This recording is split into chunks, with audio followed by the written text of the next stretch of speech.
ఈ దినం దేవుని వాగ్దానము మత్తయి సువార్త 5వ అధ్యాయము 3వ వచనము. ఆత్మ విషయమై దీనులైన వారు ధన్యులు, పరలోక రాజ్యము వారిది. పరలోక రాజ్యంలో ప్రవేశించటానికి దేవుడు కోరుకుంటున్నది మనము ఆత్మలో దీనులుగా ఉండాలని, ఆత్మలో కపటము లేని వారిగా జీవించాలని ఆయన ఆశపడుతున్నారు. అట్టి వారి కొరకు ఆయన పరలోక రాజ్యాన్ని సిద్ధపరిచాడు. విరిగి నలిగిన మనస్సుతో దీన మనస్కులై ముందుకు సాగుదాం. అట్టి రీతిగా పరిశుద్ధాత్మ దేవుడు ప్రతి వారిని కూడా తీర్చిదిద్దునుగాక. ప్రార్థన. పరిశుద్ధుడా, మహోన్నతుడా, నీకు వందనమయా, స్తోత్రాలు. మరొకసారి నీ వాగ్దానము చేత మమ్మలను బలపరిచినందుకు స్తుతిస్తున్నాము. నీవిచ్చిన వాగ్దానాన్ని బట్టి స్తోత్రాలు.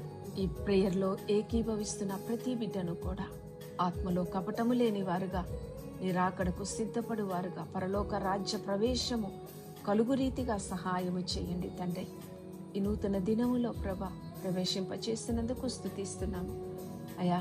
ప్రతి అవసరత, ప్రతి సమస్య నుండి విడిపించి తప్పించి కృప చూపించండి. నెమ్మదితో సమాధానముతో నింపమని ప్రార్థిస్తున్నాము.